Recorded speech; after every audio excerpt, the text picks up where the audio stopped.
라이선싱콘 2021 패널 토크 계속해서 진행해 보도록 하겠습니다. 오늘 세 번째 세션이었죠.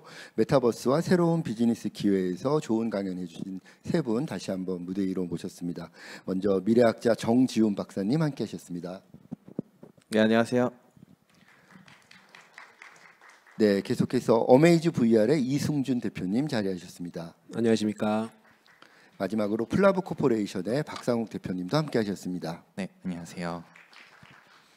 네, 바로 인터뷰 진행해 보도록 할 텐데요. 먼저 정지훈 박사님께 질문 드리겠습니다. 최근 메타버스에 관해서 읽어본 많은 담론 가운데 인상적이었던 것이 하나 있었는데요. 메타버스는 새로운 기술이나 공간이기 이전에 시간, 타이밍이라는 설명이었습니다.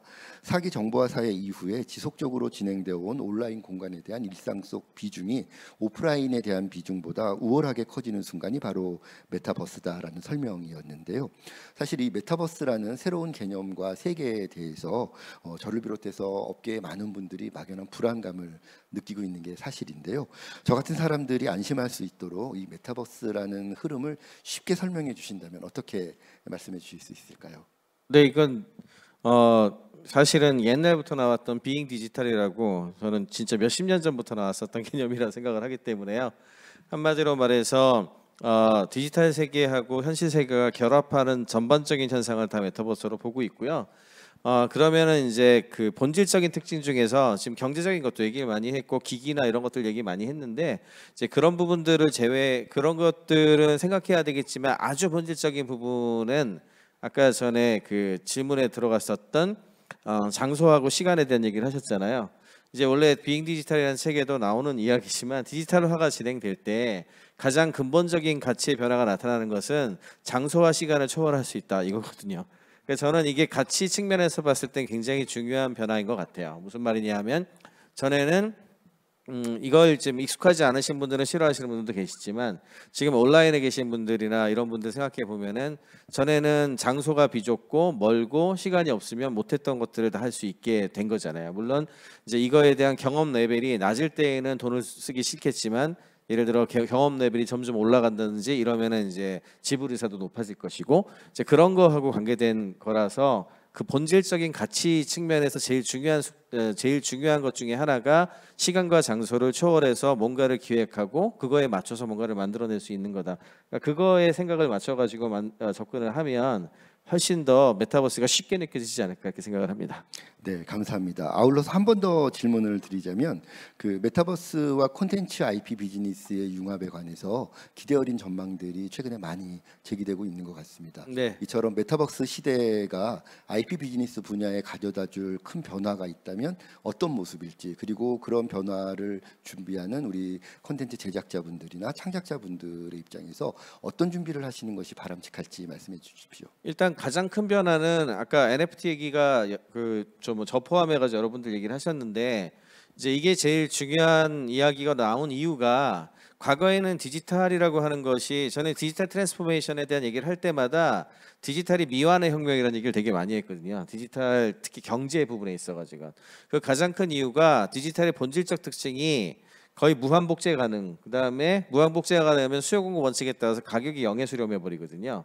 그러니까 비용 코스트가 낮아지고 그래서 이것 때문에 어떻게 보면은 창작 부분이라든지 무형의 자산을 가지고 있는 사람들이 그 가치를 제대로 인정받기 어렵다. 이게 제일 큰 사실은 숙제이자 문제였잖아요.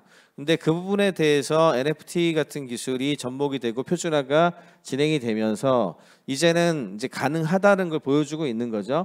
이제 대신에 이렇게 되면 어떤 일이 벌어지게 되냐 하면은 만들어내는 미디어의 특징이 디지털 스타일로 만들게 되는데 디지털 스타일로 만든 것들 같은 경우에는 이걸 소비하는 사람들이 좋아하는 어떤 가치나 이런 것들이 조금 차이가 나거든요. 그래서 그런 것들을 충분하게 인지를 하고 저작을 하면은 이제 새로운 아티스트들이 탄생하고 그분들이 굉장히 많은 혜택을 볼 거라고 생각을 해요. 그래서 예를 들어서 이제 NFT 아트나 NFT를 활용한 어떤 게임이나 이런 거를 예를 들어서 얘기를 드리면은 기존의 트래디셔널 아트 씬에서 굉장히 잘하시던 분들이 이쪽에서도 잘할 거라고 저는 생각하지 않아요. 그러니까 그게 한마디로 정말 그 엣지에 해당하는 부분이 좀 다를 수 있다는 거죠. 음악 같은 경우만 하더라도 전통적으로 발라드 같은 음악을 들어서 그냥 스트리밍으로 듣는 거 하고요. 그다음에 EDM이나 랩 같은 것들이 가지고 있는 것들이 좀 다르거든요. 그러면 이제 그 부분들 같은 경우에는 특히나 어떤 이벤트나 페스티벌 같은 데서 어떤 경험을 스냅샷 찍듯이 딱 만들어내는 이런 것들이 훨씬 가치가 높아질 수가 있고, 음원 자체가 그냥 평소에 들으면서 이렇게 하는 것보다, 그러니까 이런 식으로 생각보다 우리가 천편일률적으로 생각했었던 경험을 좀 세분화해서 접근할 필요가 있거든요. 그러니까 결론적으로는 이런 디지털의 특징을 충분히 잘 이해를 하고 사람들이 굉장히 좋아할 만한 것들을 크리에이션을 해내는 새로운 작가나 이제 IP를 가지신 크리에이터들이 크게 성공할 수 있는 시장이다. 이렇게 말씀드리고 싶습니다. 네, 정지훈 박사님의 말씀을 들어보니까 메타버스라는 세계의 흐름이 조금 더 직관적으로 이해가 되는 것 같습니다. 다음은 이승준 대표님께 질문 드려볼 텐데요. 아직은 VR이라는 산업이 대중화되지는 않았기 때문에 이 분야가 전도 유명한 분야다라고 확신하시게 되기까지는 뭔가 특별하신 판단의 근거들이 있으셨을 것 같은데요. 그 부분에 대해서도 조금 설명 부탁드리겠고요. 그리고 아직은 VR이라고 하는 이 분야가 대중화되지 않았기 때문에 콘서트와 같은 대중문화 콘텐츠들을 VR 콘텐츠화할 때 여러 가지로 고민해야 되는 부분들도 계실 것 같다는 생각이 듭니다. 그리고 특히 대중화되고 확산되는 과정에서 일정 정도 시일이 소요될 것이라는 예상도 존재하고 있는데요. 현재 대중문화 커뮤니케이션의 흐름 속에서 이 VR 콘텐츠라고 하는 것이 중요한 한 축이 될 것이라고 확신하시는지 의견을 들어보고 싶습니다. 네, 그 VR의 영역에 대한 확신이 있기 때문에 사실 6년 전에 창업을 했고요. 그래서 제가 그 영역에 대한 확신은 이제 VR이라고 하는 어떻게 보면 키워드가 아니라, 그러니까 어떻게 보면 사람들이 언제 어디서나 내가 원하는 컨텐츠를 이제 볼 수 있는 헤드마운트 디스플레이, 개인화된 디스플레이 시대를 믿고 창업을 했고요. 그래서 이 디바이스가 VR 온리 컨텐츠를 플레이하는 디바이스라고 하면은 옛날로 치면은 아이팟 터치와 같은 디바이스일 거고, 저는 대중화가 될 거라 생각하지는 않습니다. 그래서 제가 생각하는 디바이스는 기존에 있는 맥락을 대체하는 디바이스. 그러니까 예전에 아이폰이 피처폰 대체했듯이 지금의 애플 와치가 그냥 어떻게 보면 그냥 와치를 대체하는 것처럼 그런 식으로 대체하는 시대를 믿고 창업을 했고, 지금은 6년이라는 시간이 지나서 사실 많은 기술들이 좋아지고 디스플레이 기술이 좋아지면서 이제 내년 이후부터 나온 디바이스들이 아마 그런 디바이스들이 가능성이 있어 보이고요. 최근에 릴리즈된 메타의 어떻게 보면 넥스트 헤드셋에 대한 이미지라든지 그런 걸 봤었을 때, 그래서 지금은 그런 것들이 좀 많이 가시화된 상태라고 보시면 될 것 같고요. 지금 현재 그러면 VR 생태계 어떠냐라고 했을 때는 현재 뭐 최근 며칠 전에 발표되는 자료지만은 오큘러스 퀘스트 2가 전 세계에서 1,000만 대가 팔렸고요. 이제 거기 내에서 1,200억 원 이상의 이제 어떻게 보면 매출을 내는 서비스가 나왔고요. 그래서 글로벌로 타겟을 한다고 했을 때는 충분히 사업을 할 만한 타겟이라고 생각을 합니다. 네. 관련해서 이 VR과 같은 새로운 디지털 기술들이 등장을 하게 되면 일반인들의 입장에서는 새로운 디바이스에 익숙해져야 되고 또 매뉴얼에도 적응해야 되는 이런 기술적인 진입 장벽들, 이런 부분들이 좀 크게 다가오게 되는 것 같습니다. 이와 관련해서 VR 업계에서 생각하시는 사용자 중심의 기술 친화 환경들, 기술 친화 방법들, 이런 것들이 있다면 어떤 고민들을 하고 계신지 설명해 주시면 감사하겠습니다. 제가 방금 말씀드렸던 것처럼 저는 대중화될 수 있는 와우하는 디바이스가 나오지 않는다면 그게 대중화될 거라 생각하지는 않고요. 기본적으로는. 그래서 현재 VR 헤드셋들은 게임 콘솔에 가까운 디바이스라 어떻게 보면 플레이스테이션, 엑스박스 같은 게임 콘솔 유저가 전 세계에 1억 명, 1억 5천 명 정도 되거든요. 그럼 전 세계 인구가 50억 명 뭐 그 이상이라고 했을 때는 전 세계 2% 정도의 인구가 활용하는 게 게임 산업이거든요. 거기서 이제 한 사실 거의 100조 가까운 매출이 매년 나오고 있죠. 그래서 거기에 타겟하고 있는 게 현재 디바이스라 생각을 하고요.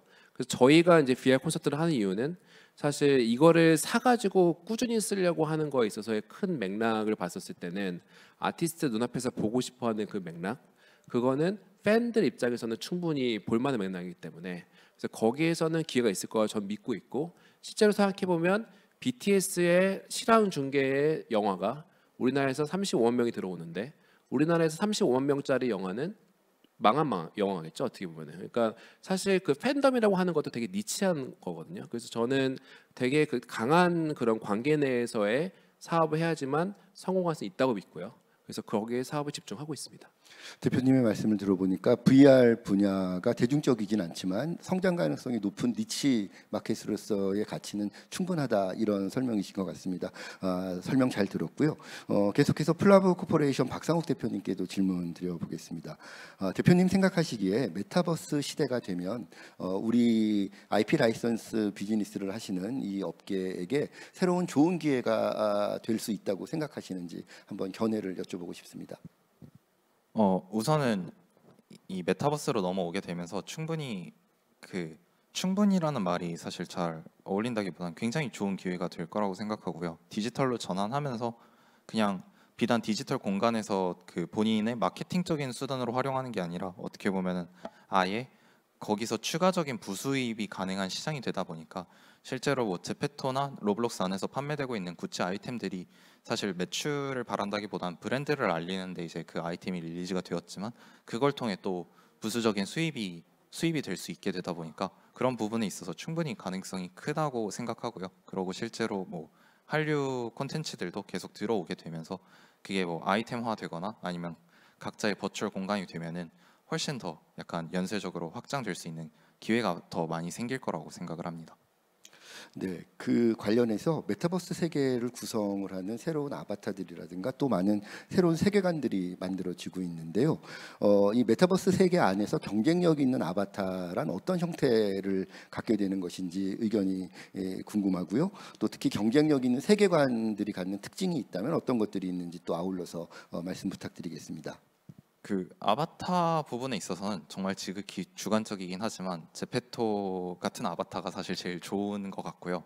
근데 이제 그 제페토가 왜 좋냐라고 설명을 좀 드리자면 이제 커스터마이저블한 에셋들이 되게 많고 그걸 기반으로 사용자가 또 다른 정체성을 만들 수 있는 그 여건이 마련돼서 그게 되게 좋다고 생각을 했었습니다. 그래서 로블록스도 사실 저희가 봤을 때는 굉장히 투박하고 그 잘 맞는 건지 모르겠다고 말하시는 분들도 많이 계시는데 그런 부분들에 있어서 아이템을 장착하고 저희가 뛰는 모션이나 점프하는 모션까지 다 커스터마이징이 가능하기 때문에 오히려 이런 유저들이 직접 같이 만들어 나갈 수 있는 아바타 서비스가 사실 어떻게 보면 제일 중요하지 않을까 싶습니다.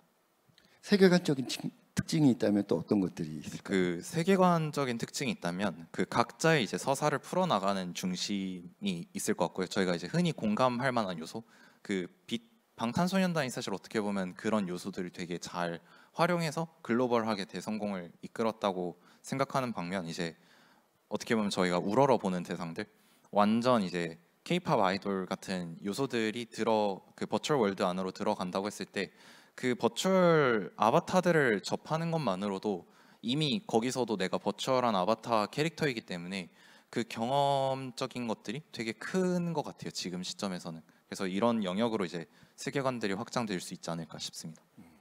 아무래도 이 메타버스라는 세계에서 갖는 여러 가지 특징들이 상호성에도 있는 것 같고 또 하나는 경험에 기반한 서사의 창출이라는 측면에서도 기존의 그 오프라인 공간에서 전개됐던 일반적인 세계관이라든가 혹은 비주얼적인 구성 방식과는 좀 더 차별화된 요소들이 있지 않나 이런 생각을 해볼 수 있을 것 같습니다.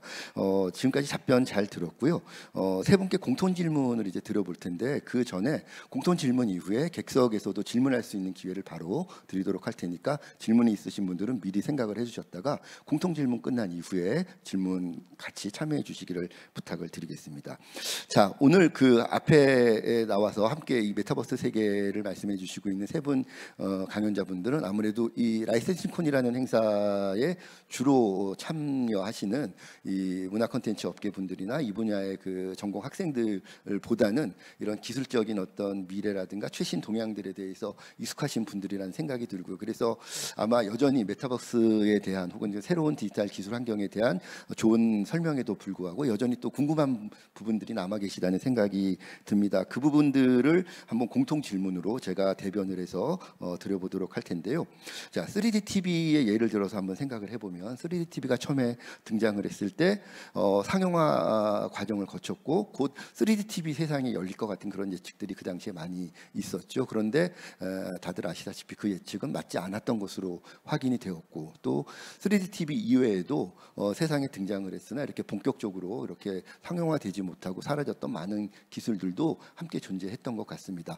자, 그럼에도 불구하고 메타버스라고 하는 이런 새로운 흐름이 압도적인 흐름이 될 것이다, 주류적인 흐름이 될 것이다라고 확신을 하신다면 그 이유가 무엇일지 사실 많은 콘텐츠 분야 전문가들이 궁금해하고 계실 것 같거든요. 한 분 한 분 차례로 의견 말씀해 주시면 감사하겠습니다.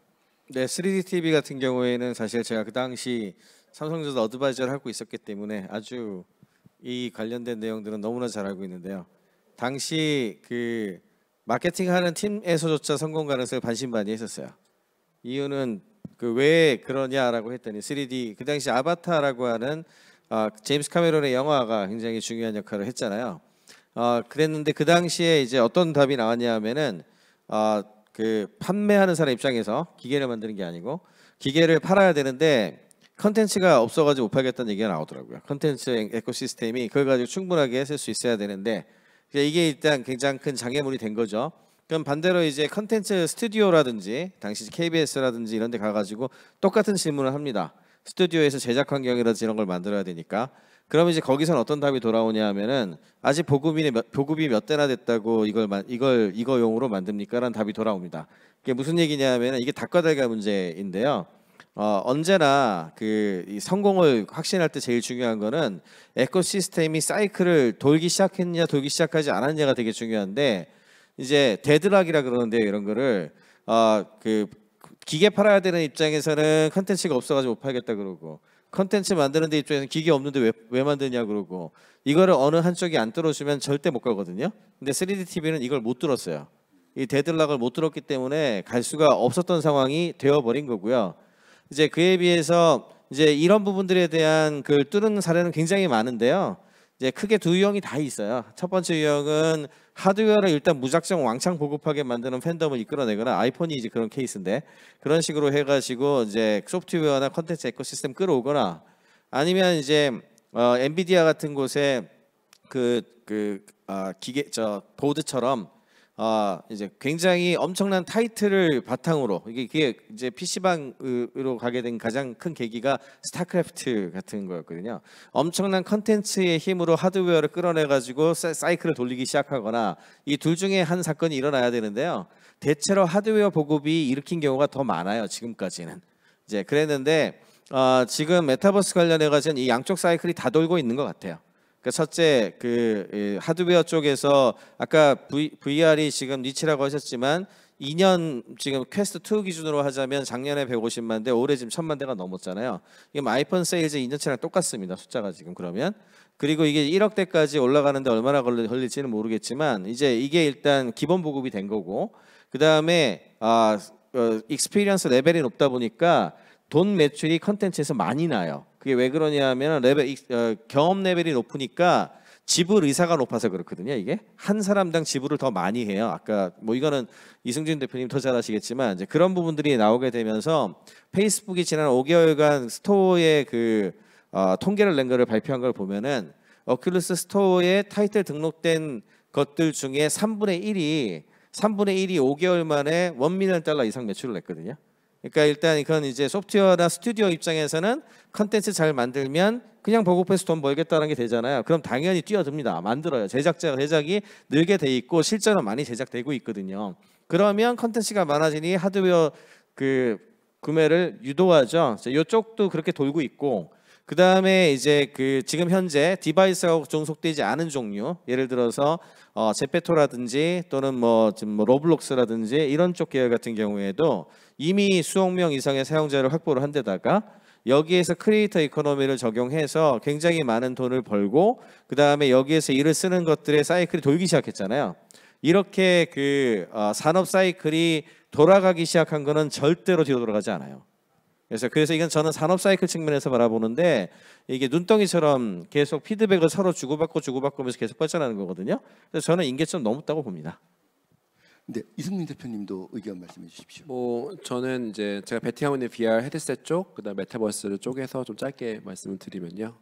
일단 VR 헤드셋은 결국에는 경험을 유통하는 디바이스가 될 겁니다. 왜냐하면 눈이 구분 가능한 수준을 넘어서는 해상도가 되는 순간 사람은 현실과 실제로 VR 헤드셋을 보는 것을 이제 비주얼로는 경험하기 이제 구분하기 어렵거든요.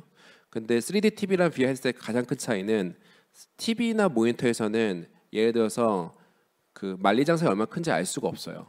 TV 크기에 맞춰서 달라지기 때문에. 하지만 VR 헤드셋에서는 내 크기에 맞춰 가지고 그것들이 얼마나 큰지 알 수 있어요.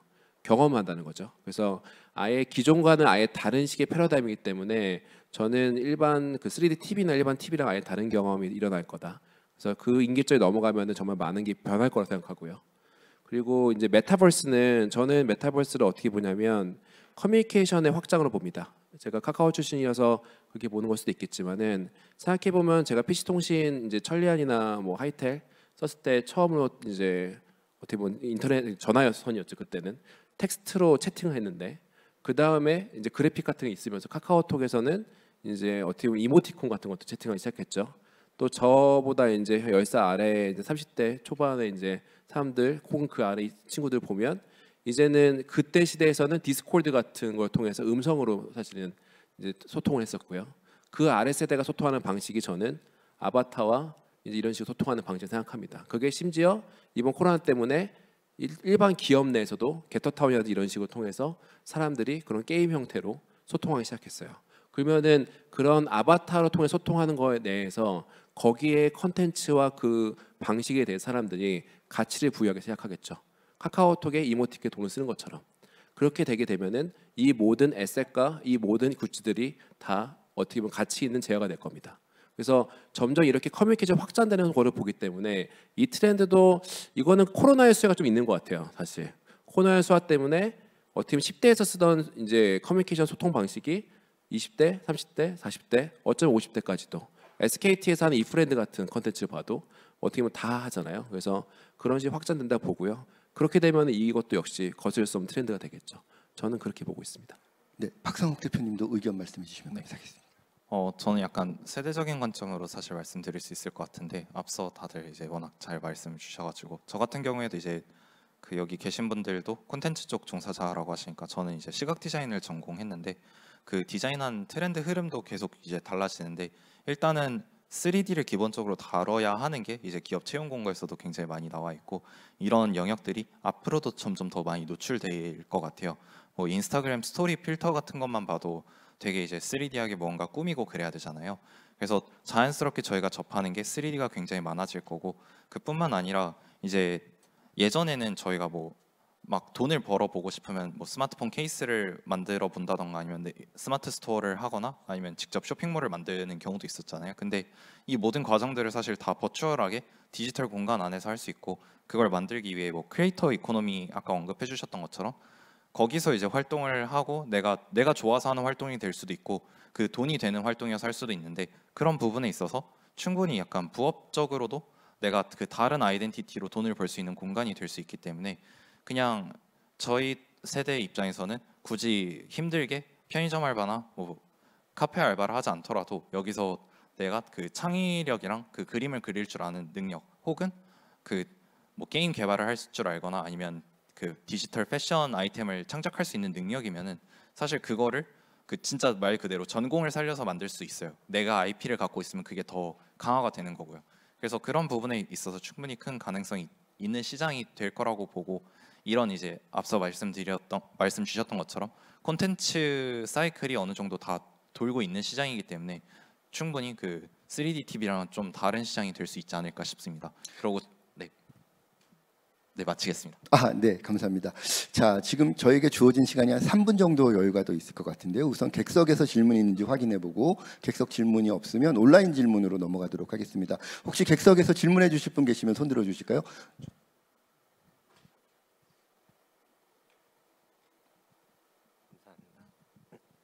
네, 안녕하세요. 일단 먼저 강의 너무 잘 들었습니다. 감사합니다. 제가 두 가지 질문이 있는데요. 첫 번째는 정지훈 박사님께 질문이 있고 두 번째는 이승준 대표님께 질문이 있습니다. 첫 번째 질문은 지금 메타버스에 관한 이야기를 계속 듣다 보니까 자꾸 이제 혼동이 온다고 해야 할까요? 이야기해 주신 이제 베이더 임모탈 같은 경우에는 게임을 예로 들어주셨는데 사실 그런 종류의 게임은 이전에도 많았잖아요. 예를 들면 디트로이트라든가 아니면 라스트 오브 어스 같이 영화보다 더 영화 같고 사람들한테 내가 주인공이 돼서 경험을 해줄 수 있는, 근데 그런 것들을 이제 메타버스라고 소개를 해주시니까 그러면 내가 이전에 계속 했던 것들이 다 메타버스였던 것인가? 라는 생각이 들고, 또 그러면서 이야기를 듣다 보니까 그러면 내가 디지털을 통해서 어떤 걸로 통해지는 그 모든 게 메타버스라는 이야기처럼 들리거든요. 예를 들면 지금 유튜브를 통해 보고 계시는 분들도 유튜브를 통해서 내가 내 아이디를 통해 내가 댓글을 달고 하잖아요. 그럼 그것마저도 메타버스로 통하는 건지, 그런 전체적인 것들이 궁금합니다. 네. 네, 사실 이게 광의의 메타버스하고 협의의 메타버스 이렇게 해야 될 것 같기도 하고, 예, 좀 그런데요.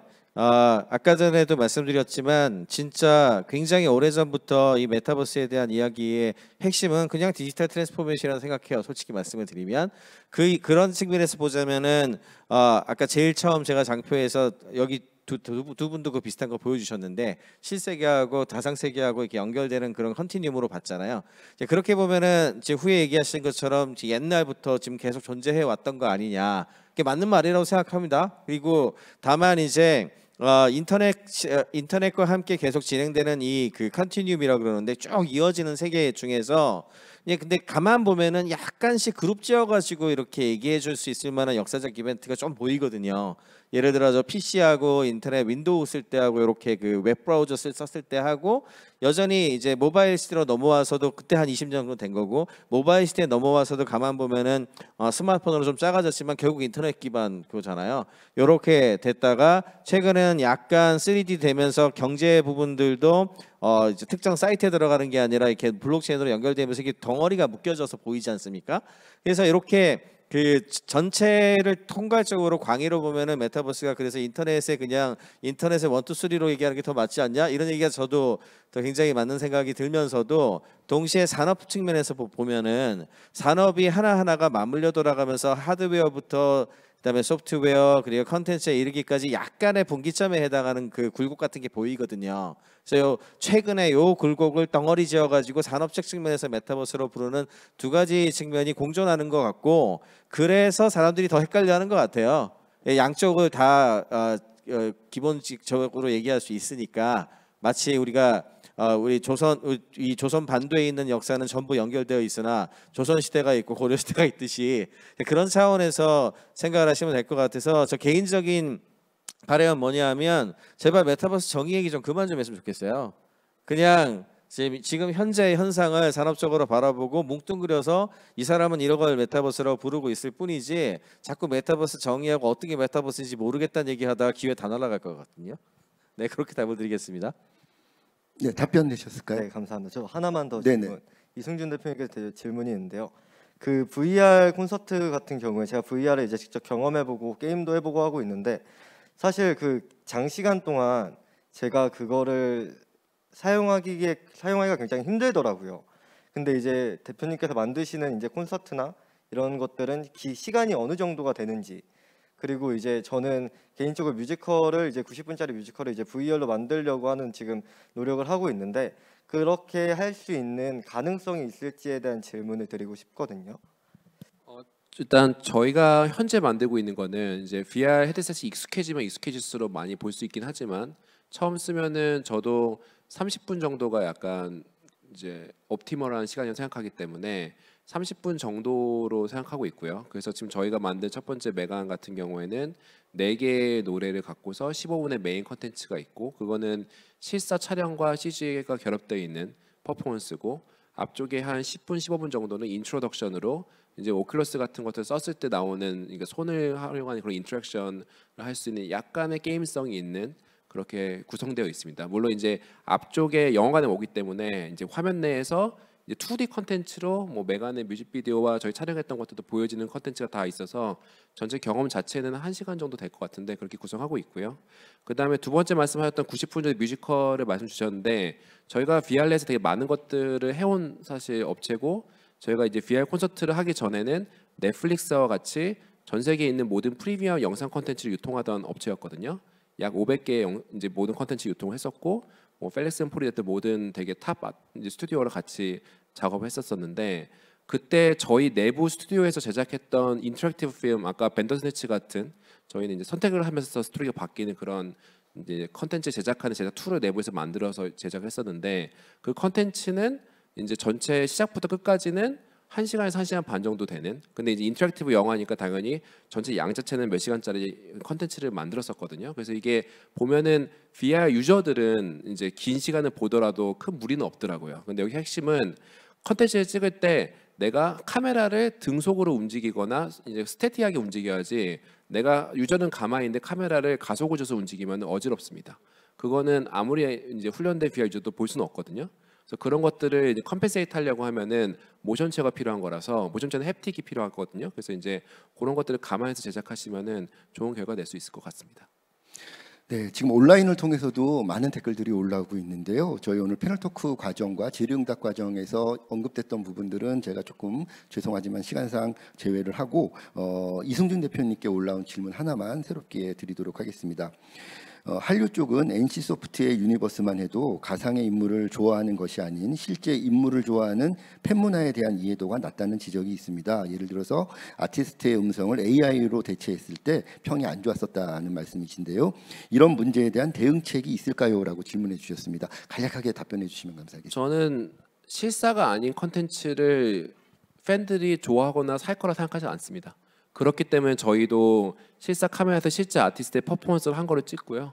그래서 3D 캐릭터의 컨텐츠를 팬들이 그거를 돈을 주면 사는 행위를 기대하지 않고요.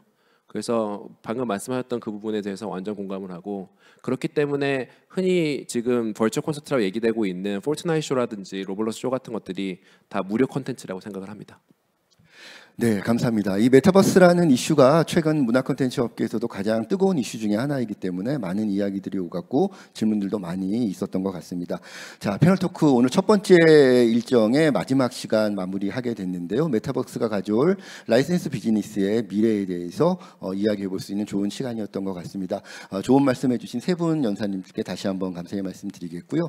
또 온라인과 오프라인을 통해서 많은 질문과 참여해 주신 여러분들께도 감사의 말씀드리겠습니다. 저는 내일 계속될 라이선싱콘 2021 두 번째 날 행사를 통해서도 새로운 신핑 인터뷰 준비해서 패널 토크로 찾아뵙겠습니다. 지금까지 용인대학교 문화콘텐츠학과 박성식 교수였습니다. 감사합니다.